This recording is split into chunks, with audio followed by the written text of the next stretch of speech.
I paid $48,000 for my daughter's wedding, then she thanked another man as her dad during the toast.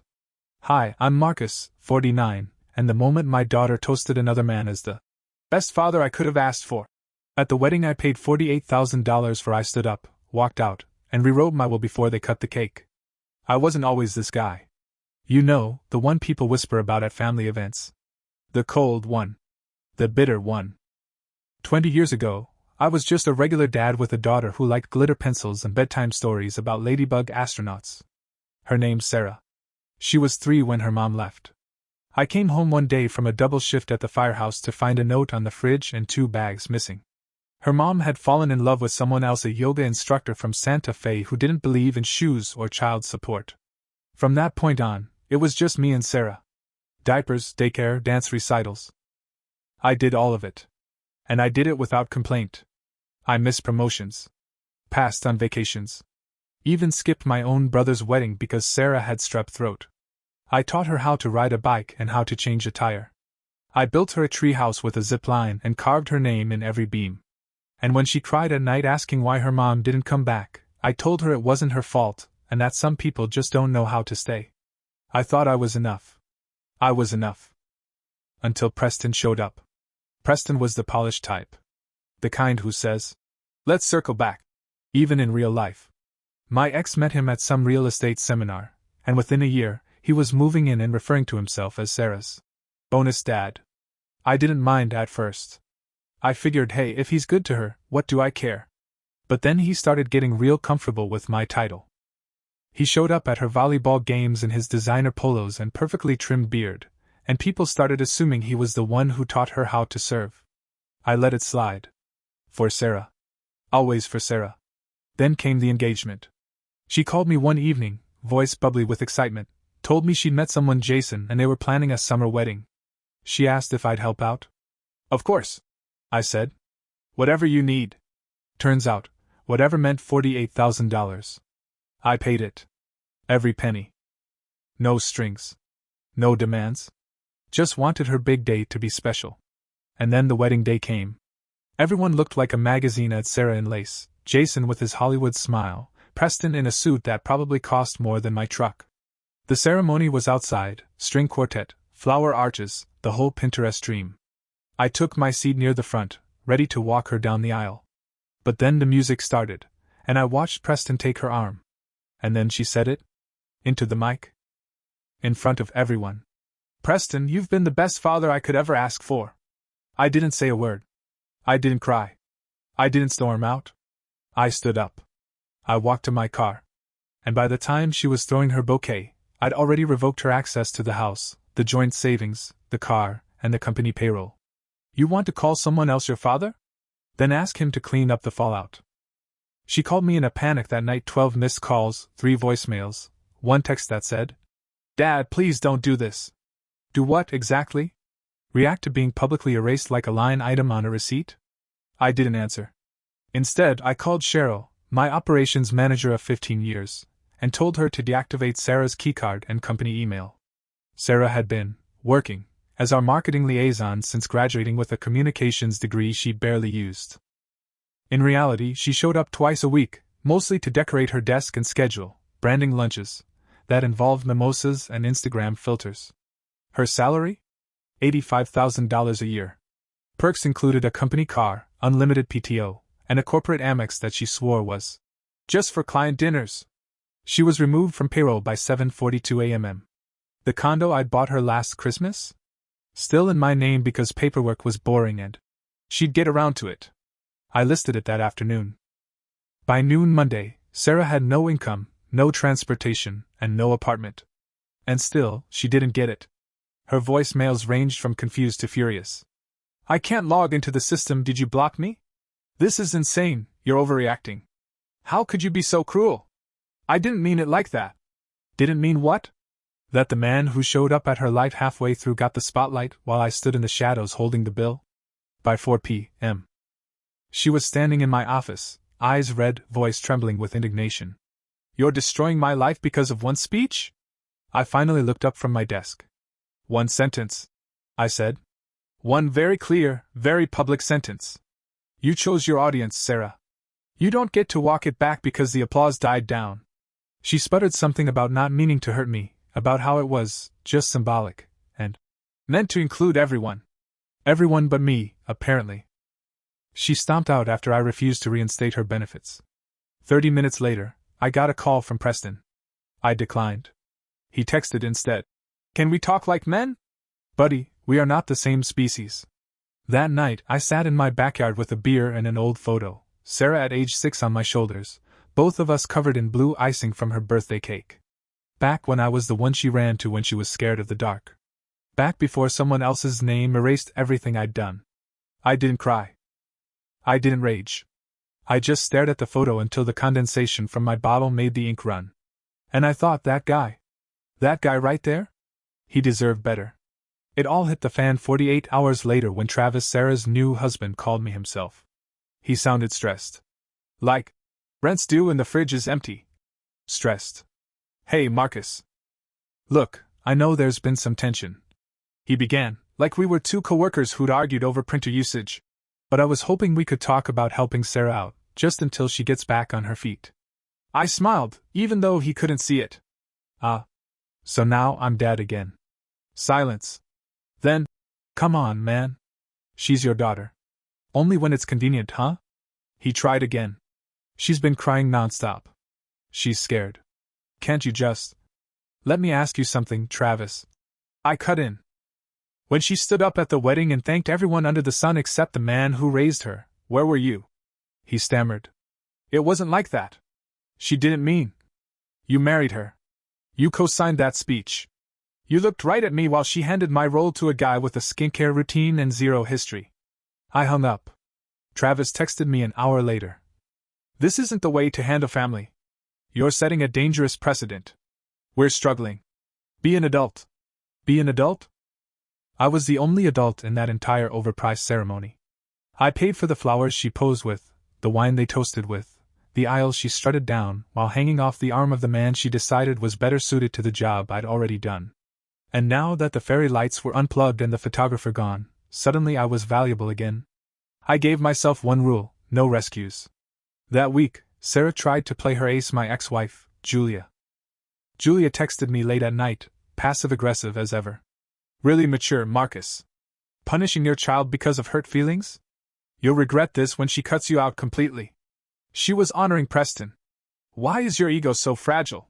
I replied once. You walked out when she was 3. I changed her diapers, not your boyfriend. If Preston wants to play dad, he can also play landlord and payroll. I blocked her number. What came next was surprisingly calm. For me, anyway. For them? Not so much. By week 2, Sarah's savings, what little she had, was gone. The car dealership repossessed the BMW when I stopped covering the payments. She and Travis had to move in with Julia and Preston, who apparently thought parenting meant brunch, not budgeting. Sarah emailed me a photo of herself crying. I didn't open it. Just saw the preview in the inbox. This is what you wanted, right? Me suffering? Congrats. No, Sarah. What I wanted was to be acknowledged. What I wanted was to matter in the life I'd built for you. What I got was silence until you needed the ATM to start talking again. That's when it really hit me. She didn't lose a father. She lost a sponsor. And that was the turning point. I didn't hear from Sarah for 3 weeks after that. Then came the email. Subject line: Can we please just talk? I almost deleted it. But something told me to read. Maybe curiosity.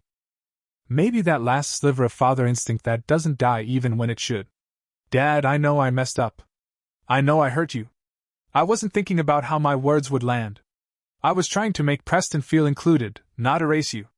That speech wasn't meant to replace everything you did. I was just overwhelmed.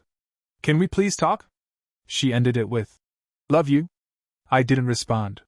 But I did call Chris, my oldest friend and the CFO of my company. He was also the guy who'd watched Sarah grow up eating vending machine snacks in our break room. Let me ask you something, I said. Am I doing the right thing? Chris didn't even pause. You're doing the hard thing. And yeah, you're finally teaching her that love doesn't mean immunity. That stuck with me. Because for years I'd operated like it did. I paid. She smiled. I gave. She took.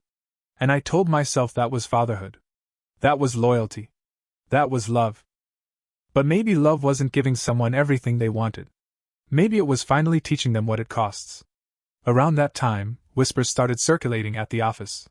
Cheryl let it slip that Sarah had applied to 3 different jobs using her business development title from our company, and none of them called back. One firm had even reached out to verify her role. She put you as her reference, the recruiter said. Would you recommend her? I paused, then answered with the most honest sentence I could muster. I'd recommend her for a position where she's required to learn, not lead. Didn't hear back after that. Meanwhile, Preston apparently started pulling away. Turns out playing stepdad of the year is easier when you're not financially responsible for the adult child you helped spoil. Sarah moved into Julia's guest room, a futon and a side table, and started texting me again. This time, not apologizing. Begging. I'm trying. I just need a little help. Preston says we can't support dead weight forever. Please. I'm scared. The irony wasn't lost on me.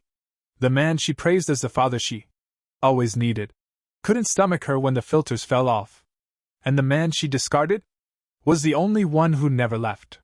By month 4, the fallout started to show its cracks. Sarah's marriage, already a shaky house of Pinterest boards and his and hers wine glasses, was buckling under the weight of bills and silence. Chris swung by my office one morning, holding a takeout coffee in a manila envelope. You might want to see this, he said, setting it on my desk. Inside, a screenshot of Travis's divorce filing. Filed 2 days prior. Reason: irreconcilable financial and personal differences. Wow, I muttered. Didn't even last longer than the lease. Chris just shook his head. I heard from a mutual contact Travis's parents weren't thrilled when they found out Sarah's income was mostly decorative. Apparently, when the checks stopped coming, so did the approval. Travis's folks had always been old money. The kind that could smile while dissecting your worth over rows. They tolerated Sarah because she was presentable and had a job. But once the illusion cracked, so did the welcome mat. Chris added, word is, she tried to crash at their place after the first big fight with Julia. They offered her a Greyhound ticket and a referral to a job placement agency. And just like that, Sarah went from honeymoon phase to houseguest in the span of 3 billing cycles. Preston wasn't much better. Turns out portfolio managers aren't made of gold, just spreadsheets and good lighting. By month 5, he started charging Sarah rent. Rent. To sleep in the same house where she once called him her second chance at family. The message was clear: unconditional love had an expiration date. And she just hit it. Meanwhile, I was finally breathing for the first time in years. Without the constant expectation of rescue. Without the guilt grenade Sarah used to lob into every conversation. Still, part of me, a stupid, stubborn, paternal part, felt that old tug in my chest when Cheryl mentioned seeing Sarah at the pharmacy. Said she looked thin, tired, worn. She didn't even buy anything, Cheryl said. Just stared at the cold meds like they were luxury items and left. I said nothing. Because what was there to say? I gave her the world. She traded it for applause from a man who never bought her a bedtime story. I built her a life with callous hands and sleepless years, and she turned around and called someone else Dad. She'd made her choice. Now she was living it. She showed up on my porch a week later. Unannounced. Hair tied back, hoodie too big, eyes swollen the way they get when someone's cried so long their vision feels like fog. I opened the door just far enough to keep the dog inside. She didn't say anything at first. Just stood there, chewing the inside of her cheek like it might hold the words hostage. Travis filed for divorce, she said finally. Voice flat. He said I was too much drama. I nodded, not unkindly. Sorry to hear that. And Preston, she sighed. He said I needed to figure things out on my own. That I'd become emotionally expensive. That was the exact phrase. She gave a hollow laugh. Word for word. It hit her then. The irony. The weight of it. These are the people I praised in front of everyone. And they disappeared the second I actually needed them. I didn't say, welcome to clarity. She wiped her nose with her sleeve. I've been looking for jobs. No one calls back. One guy actually told me I'm impressively unqualified. That was his word, impressively. I raised my eyebrows. You list your job title as business development? She nodded. Yeah, I said. That's not a title. That's a favor you didn't respect. She blinked, like the truth had slapped her. I know I messed up. she said. But I'm scared. I have nothing. I have nowhere to go. You have your mother. She scoffed. Julia's charging me $400 to sleep on a futon next to the elliptical. Preston keeps saying I need to manifest a better energy. Whatever the hell that means. I didn't laugh. I didn't offer comfort. I just watched her unravel, quietly, like someone finally realizing the fire was real and the matches were in her hand all along. I was stupid, she said, tears now. I was young and stupid and selfish. You were 24. She paused. Old enough to know better. I gave her a long look. Do you know what the worst part was? She shook her head. That moment at your wedding. When you raised your glass and said Preston was the best father you could ask for. You didn't even glance in my direction. Not once. I didn't mean it like that. But that's how it landed. And you never asked? You never checked. You just performed. She swallowed hard. I can't take it back. No. You can't. I don't expect forgiveness, she said. But I'm asking for a chance. I stayed quiet for a long time. Then finally said, 2 months' rent. That's it. No more bailouts. No more lifelines. After that, you're on your own. She looked up, startled. You'd really do that? I'm not doing it for you. I'm doing it for me. So I can sleep at night. So I know I gave you one last shot to get it right. She nodded. I will. I swear I will. But swearing wasn't the currency anymore. Action was. And this time, I wasn't offering discounts. She sent a text 3 weeks later. Got a job. Call center. Starts Monday. Training at 8 a.m. Thank you. I'll pay you back someday. I didn't respond. Not out of cruelty. But because I wasn't the reward she needed anymore. I wasn't the finish line or the fan in the stands. I was the guy who stopped dragging her across the track. And whether she crossed it now was her job. Chris stopped by that weekend. Brought takeout again, this time. You hear about Sarah? Yeah, I said, poking at a spring roll. She's answering phones for an energy company. Big fall. I shrugged. Maybe it's not a fall. Maybe it's just a start without a trampoline. He studied me. You think she'll change? I think she has a choice now. That's more than most people get. Still, she's lucky. She was lucky. I corrected. Now she's just responsible. The truth was, she hadn't texted again after that job update. No cute emojis. No requests. No guilt-laced guilt trips.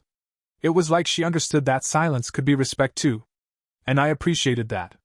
I'd sent the 2 months' rent to her bank account, clean transfer, no note. I didn't tell her I'd spoken to the landlord myself, made sure she had a stable place while she figured it out. I didn't say that I'd called in a favor to get her a second interview at another firm if she wanted it. Because this wasn't about hand-holding anymore. It was about letting her find out what her hands were actually for. Around the same time, I was having dinner with my neighbor, Ruth. Widowed. Mid-60s. Raised 2 sons and buried 1. She'd always been kind, brought over cookies at Christmas and checked my mail when I traveled. That night, over grilled salmon and awkwardly overcooked asparagus, she said something I didn't expect. You seem lighter. I blinked. Lighter? She nodded.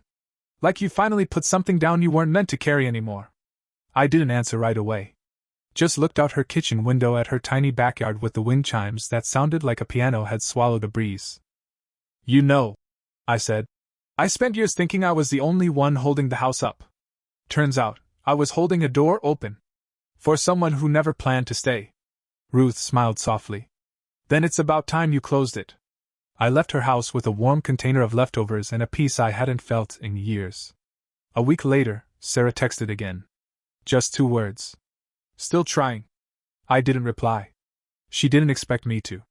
And that was the real beginning. 2 months passed. No more texts. No knocks on the door. No emergencies at midnight. Just quiet. I didn't check her social media. Didn't ask Chris for updates. I let the silence sit where panic used to live. And in that stillness, I found something I hadn't felt in years: relief. Then, one Friday evening, a letter arrived. Actual paper. Stamp and everything. The envelope was cheap, those drugstore packs with the security tint inside, but the handwriting was hers. I stood at the kitchen counter, unopened beer in one hand, and stared at it longer than I should have. I read it twice. Slowly. Dad, the job isn't glamorous, but it's honest. I clock in. I clock out. And for the first time, I understand what it means to carry something on my own. Rent is paid. I bought groceries. I even said no to a pair of boots I used to think I deserved. I'm not proud of what I did at the wedding. But I'm proud of what I'm doing now. I'm not asking for anything. Just wanted you to know I'm okay. For real this time. Thank you. For not saving me. For letting me figure it out. I hope someday you'll want to know me again. Not as your daughter. Just as a person you might respect. Love. Sarah.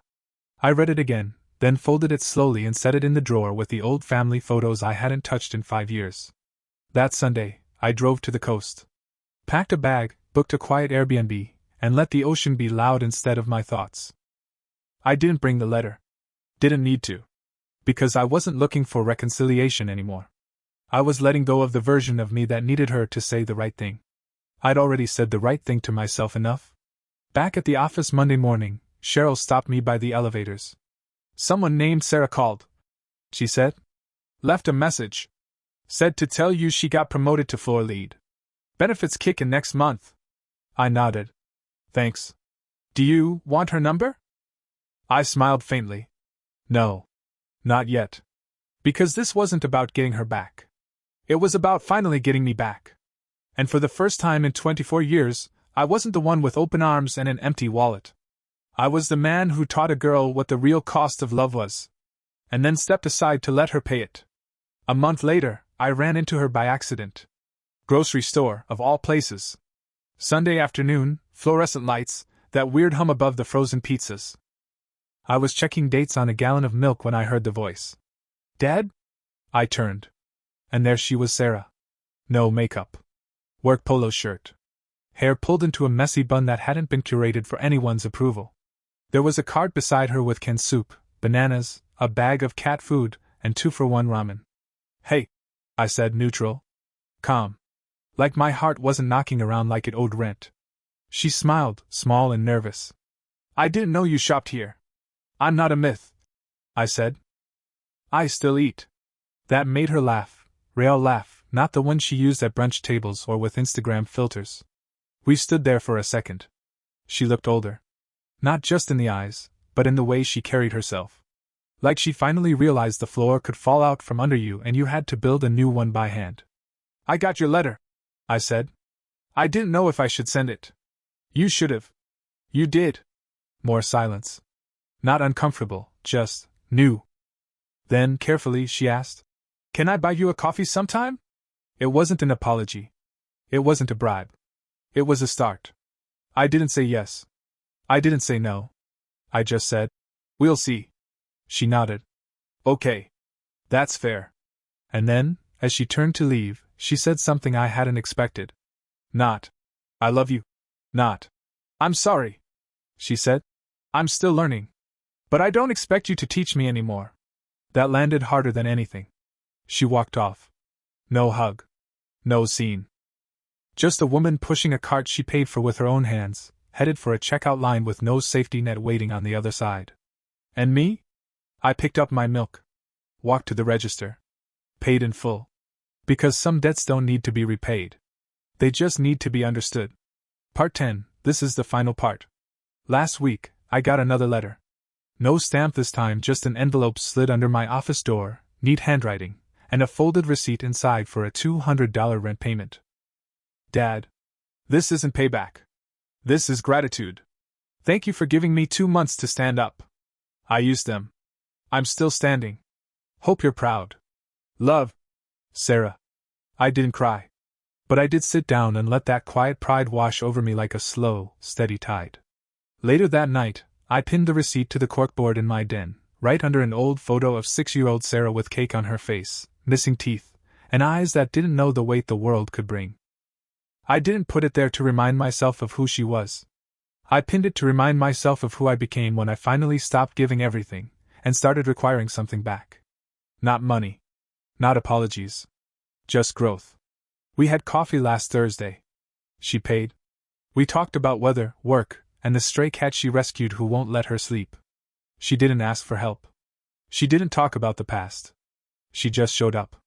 And I let her. Not because she earned it, but because she chose it. That's the thing about fatherhood. It's not about giving endlessly. It's about teaching when to stop. And sometimes, letting go is the first lesson they actually hear. I still love her. But I love myself now, too. And that's the part one was missing.